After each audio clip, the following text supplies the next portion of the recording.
کچھ عرصہ پہلے میں ایک نزدیکی ہوٹل سے کلچے خریدنے گیا۔ تندور پر روٹیاں لگانے والا ہر ایک سے اکھڑے انداز میں بات کر رہا تھا۔ اسی اکھڑے پن میں کبھی وہ نان جلا دیتا تو کبھی کچا نکال دیتا۔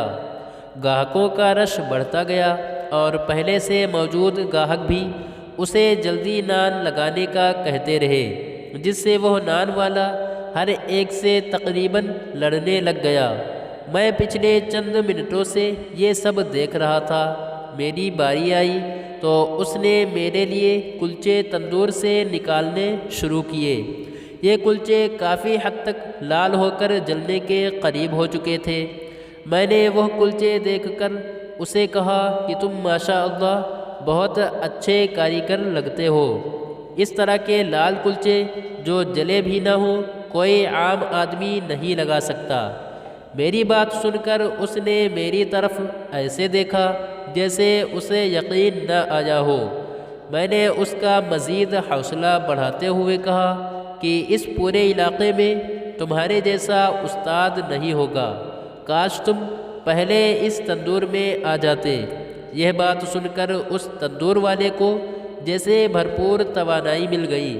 یکدم اس کا موڈ خوشگوار ہو گیا، چہرے پر مسکراہٹ آ گئی اور اس نے کہا، صاحب جی، اگر سب لوگ تھوڑا صبر کر لیں تو انہیں بہترین سودا ملے گا۔ وہ دن ہے اور آج کا دن، میں جب بھی جاؤں وہ میرے لیے اسپیشل نان خود لگاتا ہے۔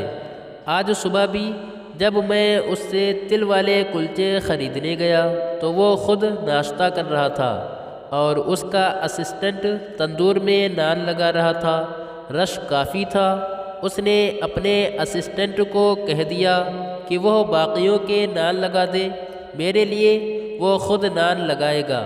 اس نے جلدی جلدی ناشتہ ختم کیا اور بہترین قسم کے بھرے ہوئے تلوں والے کلچے لگا کر دیے۔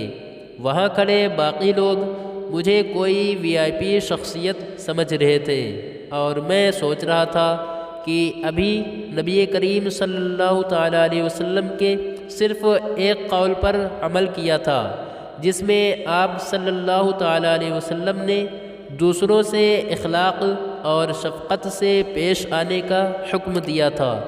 مزید اچھی ویڈیوز کے لیے لائک، شیئر، کامنٹ اور سبسکرائب ضرور کریں۔ شکریہ۔